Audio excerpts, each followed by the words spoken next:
പരിശുദ്ധാത്മാവേ എഴുന്നള്ളേണമേ, അറിവിൻ കതിരുകളാകാശത്തിൽ നിന്നുമയക്കേണമേ. പരിശുദ്ധാത്മാവേ എഴുന്നള്ളേണമേ.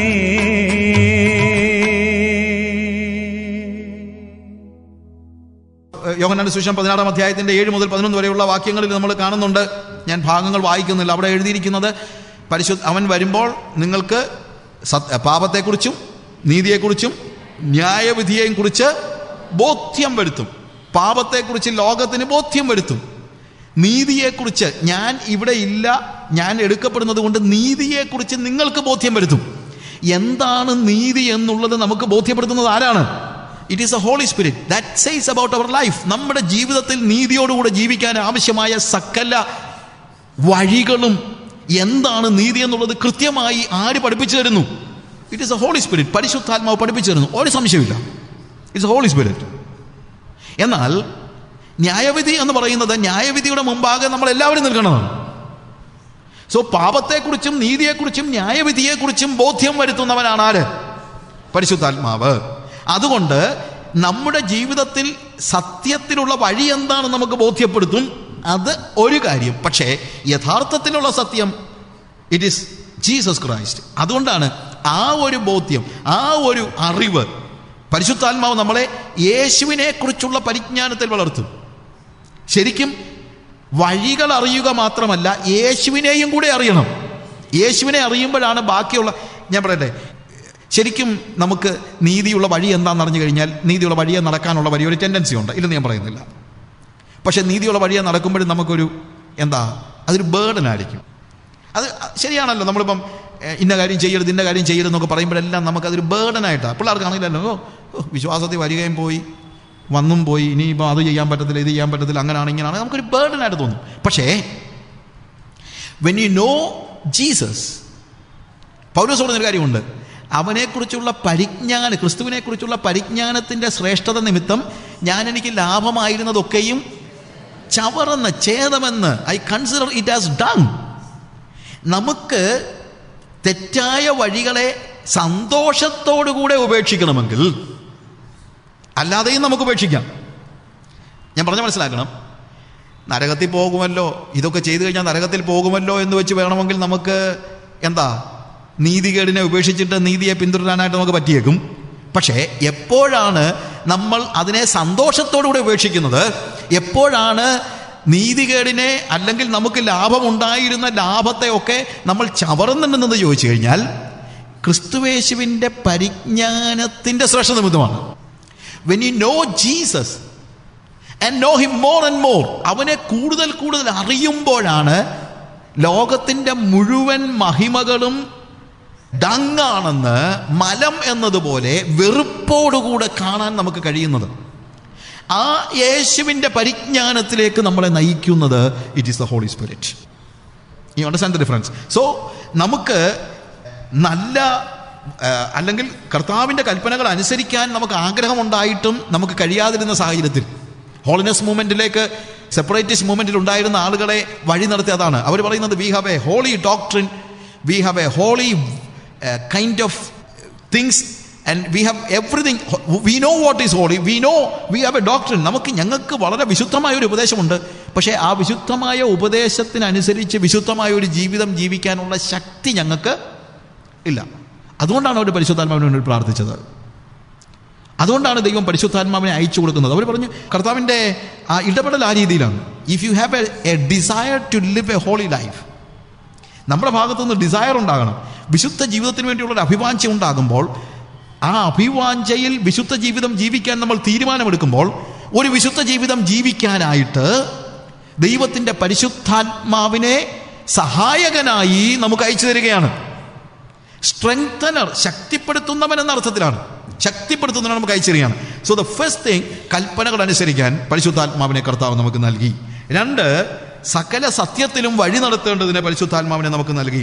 3, യേശുവിൻ്റെ വാക്കുകൾ എന്നെ ഓർമ്മിപ്പിക്കുവാനായിട്ട് ദൈവത്തിൻ്റെ പരിശുദ്ധാത്മാവിനെ എനിക്ക് നൽകി. 4, എൻ്റെ പീഡനത്തിൻ്റെ കാലയളവിൽ, എൻ്റെ പ്രതിസന്ധികളുടെ കാലയളവിൽ എന്നെ കംഫർട്ട് ചെയ്യാനായിട്ട് ദൈവത്തിൻ്റെ പരിശുദ്ധാത്മാവിനെ എനിക്ക് നൽകി. 5, സാക്ഷിപ്പാനുള്ള ശക്തിക്ക് വേണ്ടി പരിശുദ്ധാത്മാവിനെ എനിക്ക് നൽകി. ഒരു കാര്യം കൂടെ ഇടയ്ക്ക് പറയണം, ഈ സാക്ഷ്യത്തിൽ നമ്മുടെ പങ്കാളി പരിശുദ്ധാത്മാവാണ്, വേറെ ആരുമല്ല. യോഹന്നാന്റെ സുവിശേഷം 15-ാം അധ്യായത്തിൽ അതിൻ്റെ 26-ഉം 27-ഉം വാക്യം വായിക്കുമ്പോൾ, 15-ാം അധ്യായത്തിൻ്റെ 26-ഉം 27-ഉം വാക്യം, ഞാൻ പിതാവിൻ്റെ അടുക്കൽ നിന്ന് നിങ്ങൾക്ക് അയപ്പാനുള്ള കാര്യസ്ഥനായി പിതാവിൻ്റെ അടുക്കൽ നിന്ന് പുറപ്പെടുന്ന സത്യാത്മാവ് വരുമ്പോൾ അവൻ എന്നെക്കുറിച്ച് സാക്ഷ്യം പറയും. നിങ്ങളും ആദ്യം മുതൽ എന്നോടുകൂടെ ഇരിക്ക കൊണ്ട് സാക്ഷ്യം പറവിൻ. സോ സാക്ഷ്യം പറയുമ്പോൾ first of all Holy Spirit testifies Jesus. പരിശുദ്ധാത്മാവിൻ്റെ ഭൂമിയിലെ ഒരു പ്രധാനപ്പെട്ട ജോലി എന്ന് പറയുന്നത് യേശുവിനെ കുറിച്ച് സാക്ഷ്യം പറയുക എന്നുള്ളതാണ്. നിങ്ങൾ എൻ്റെ കൂടെ, അല്ലെങ്കിൽ നിങ്ങളും എന്നോടുകൂടെ ആദ്യം മുതൽ ഉള്ളത് കൊണ്ട്, എന്നോടുകൂടെ ഇരിക്കൊണ്ട് നിങ്ങളും എന്ത് ചെയ്യണം? സാക്ഷി പറവിൻ. അപ്പോൾ ഞാൻ സാക്ഷി പറയുമ്പോൾ എൻ്റെ കൂടെ നിന്ന് ആരുടെ സാക്ഷി പറയുന്നുണ്ട്? പരിശുദ്ധാത്മാവ്. അങ്ങനെ പരിശുദ്ധാത്മാവും കൂടെ ചേർന്ന് നിന്ന് സാക്ഷി പറയുന്നത് കൊണ്ടാണ് ഒരാൾ വിശ്വസിക്കുന്നത്, അല്ലെങ്കിൽ വിശ്വസിക്കത്തില്ല. ഞാൻ തന്നെ പോയി സാക്ഷി പറഞ്ഞാൽ വിശ്വസിക്കത്തൊന്നുമില്ല. അതുകൊണ്ട് സാക്ഷിക്കാൻ പോകുമ്പോൾ തന്നെ പോയി സാക്ഷിക്കാൻ പോകരുത്. ആരെ കൂടെ കൂട്ടിക്കൊണ്ട് പൊക്കോണം? പരിശുദ്ധാത്മാവിനെ കൂടെ കൂട്ടിക്കൊണ്ട് പൊക്കോണം. ഇല്ലെങ്കിൽ നമ്മൾ വെറുതെ ഫ്യൂട്ടൈലാണ്. നമ്മൾ സയൻസും ഒക്കെ പറഞ്ഞുകൊണ്ടൊക്കെ ഇരിക്കും. ഇപ്പോഴത്തെ ഒരു വലിയൊരു പ്രശ്നമാണല്ലോ, നമ്മളങ്ങ് സയൻറ്റിഫിക് ആയിട്ടെല്ലാം അങ്ങ് പ്രൂവ് ചെയ്യാനൊക്കെ നോക്കും. പക്ഷേ നമ്മൾ പ്രൂവ് ചെയ്താൽ നമ്മൾ അവൻ്റെ മൈൻഡിനെ മാത്രമേ സ്പർശിക്കുന്നുള്ളൂ. ആത്മാവിനെ സ്പർശിക്കണമെങ്കിൽ ആര് കൂടെ ഉണ്ടായിരിക്കണം? പരിശുദ്ധാത്മാവ് ഉണ്ടായിരിക്കണം.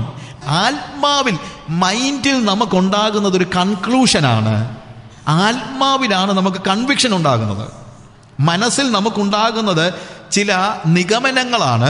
പക്ഷേ സ്പിരിറ്റിൽ നമുക്കുണ്ടാകുന്നത് ബോധ്യങ്ങളാണ്. ആ ബോധ്യം ഉണ്ടാകണമെങ്കിൽ ആര് കൂടെ ഉണ്ടായിരിക്കണം? പരിശുദ്ധാത്മാവ് ഉണ്ടായിരിക്കണം. രണ്ടുപേരുടെ സാക്ഷ്യത്താൽ ഏത് വചനവും ഉറപ്പാക്കപ്പെടുന്നു എന്നുള്ളത് നമ്മൾ മനസ്സിലാക്കണം.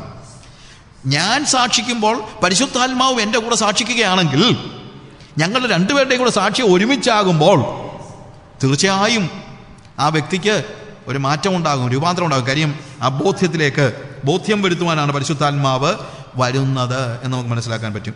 ഇനി അടുത്ത സെഷനിലേക്ക് നമ്മൾ കടക്കുകയാണ്. പരിശുദ്ധാത്മാവ് ദാനമാണെന്ന് നമ്മൾ കണ്ടു. It is the gift. ബാക്കിയുള്ളതൊക്കെ എന്താണ്? പ്രകാശനങ്ങളാണ്. The gift. ഗിഫ്റ്റ് എന്ന് മറ്റേതിനെ വിളിക്കുന്നതിന് അത് തെറ്റൊന്നുമില്ല. പക്ഷേ യഥാർത്ഥത്തിൽ എന്താണ് ദാനം?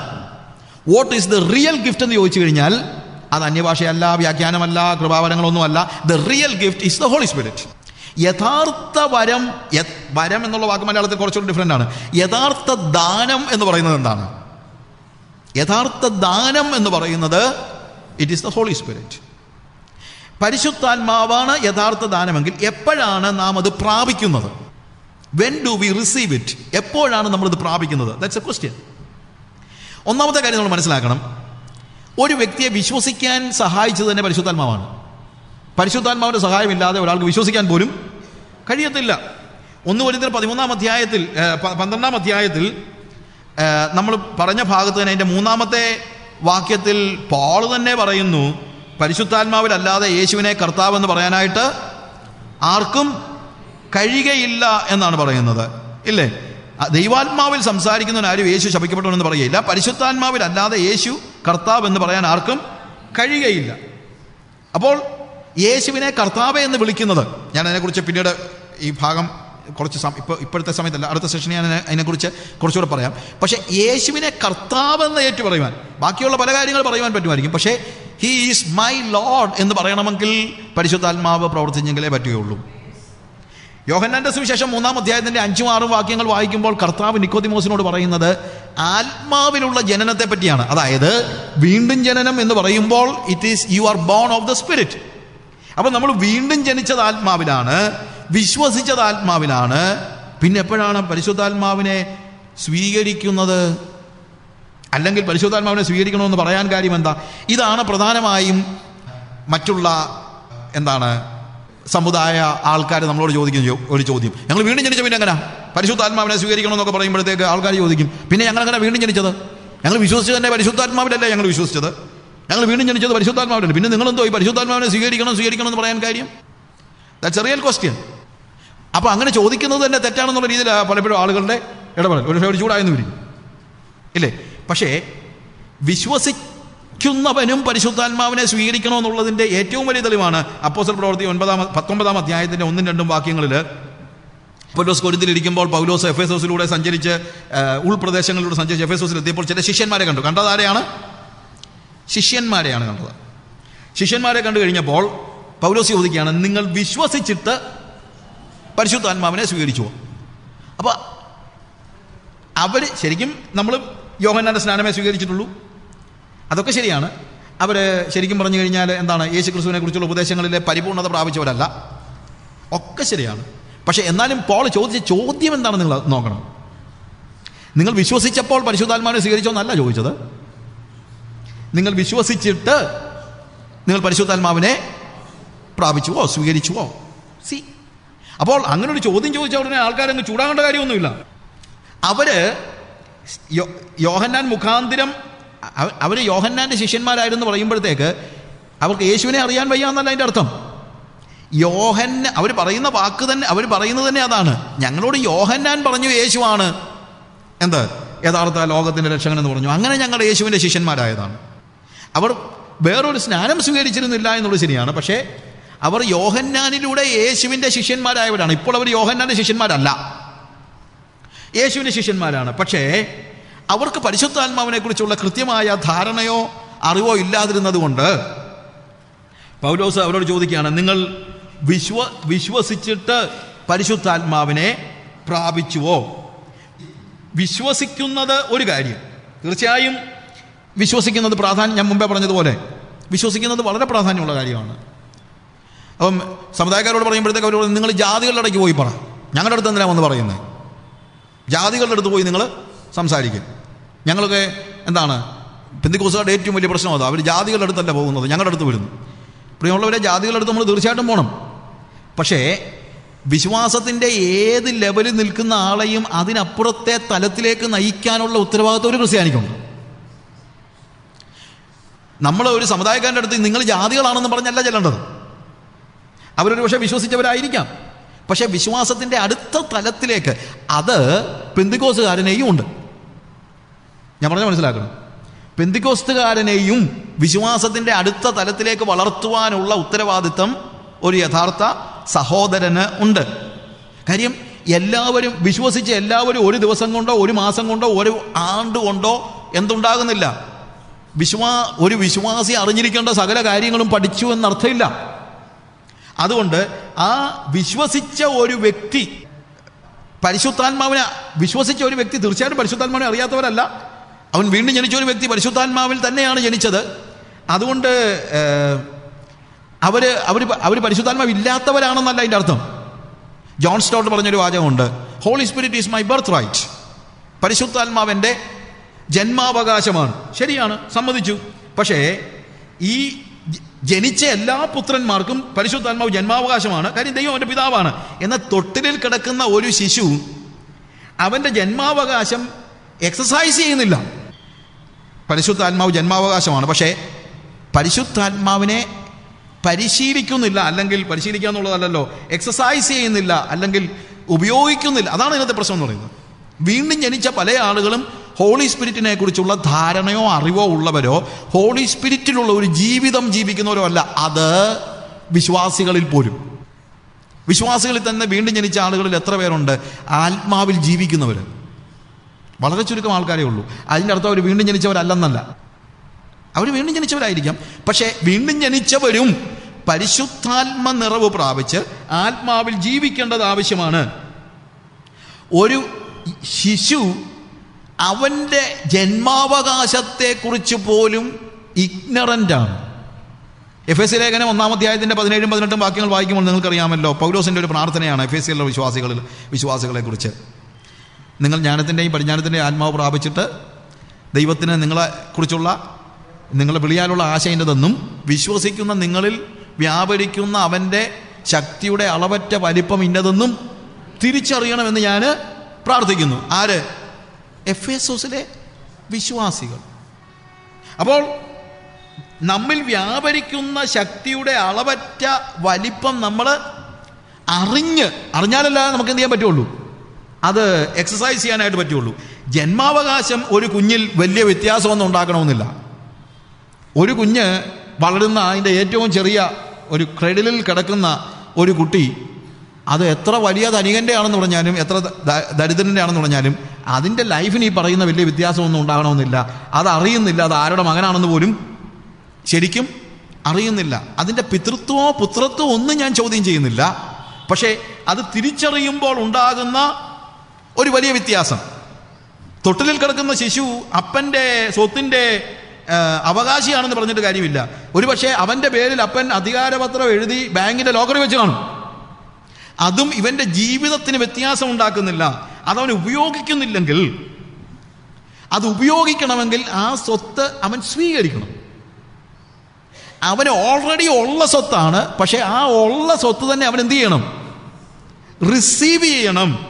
റിസീവ് ചെയ്താൽ മാത്രമേ അവനത് ഉപയോഗിക്കാൻ പറ്റുള്ളൂ. അതുകൊണ്ടാണ് പരിശുദ്ധാത്മാവിൻ്റെ സ്വീകരണം എന്ന് പറയുന്നത് ഒരു വിശ്വാസിയിൽ സംഭവിക്കേണ്ട ഒരു കാര്യമാകുന്നത്. പരിശുദ്ധാത്മാവ് ജന്മാവകാശമാണെന്ന് ഞാൻ അതിനെ എതിർക്കുന്നൊന്നുമില്ല, പക്ഷെ നമ്മൾ സ്വീകരിക്കണം.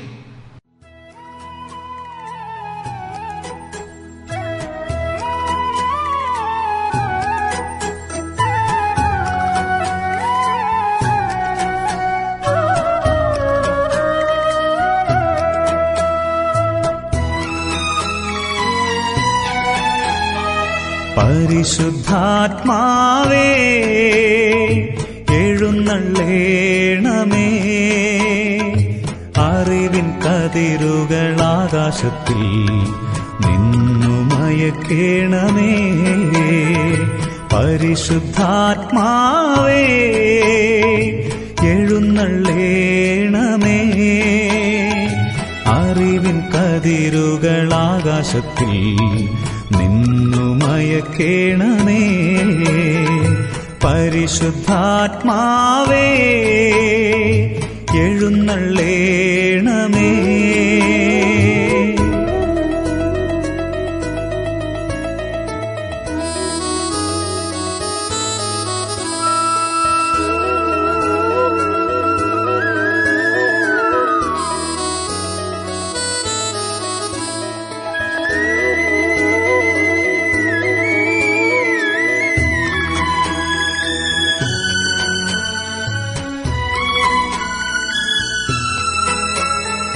കടുപ്പമുള്ളത് മയപ്പെടുത്തു, പിണക്കമെല്ലാം അകറ്റൂ.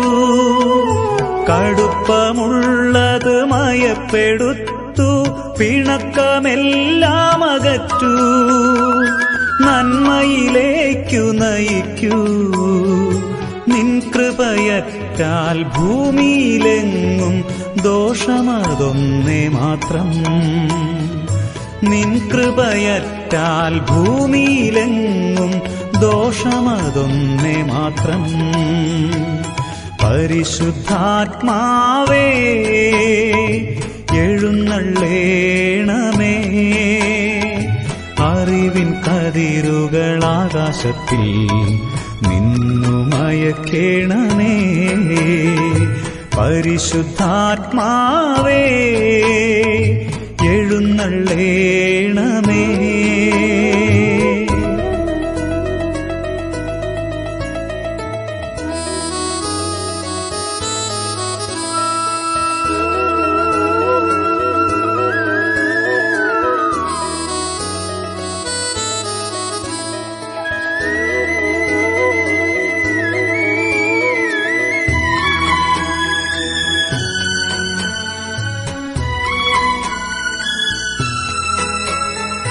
നിന്നിൽ ശരണപ്പെടുന്നോർക്കായി 7 ദാനങ്ങൾ നൽകൂ. നിന്നിൽ ശരണപ്പെടുന്നോർക്കായി 7 ദാനങ്ങൾ നൽകൂ. നിത്യാനന്ദം നൽകൂ, പവിത്ര പാവന പുണ്യവിശുദ്ധിയിൽ എന്നെ നയിക്കൂ നിത്യം. പവിത്ര പാവന പുണ്യവിശുദ്ധിയിൽ എന്നെ നയിക്കൂ നിത്യം.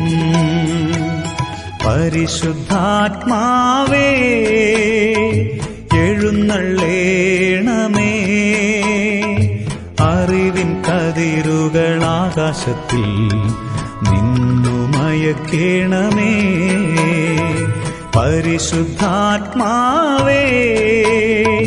എഴുന്നള്ളേണമേ. അറിവിൻ കതിരുകൾ ആകാശത്തിൽ നിന്നുമയക്കേണമേ. പരിശുദ്ധാത്മാവേ എഴുന്നള്ളേ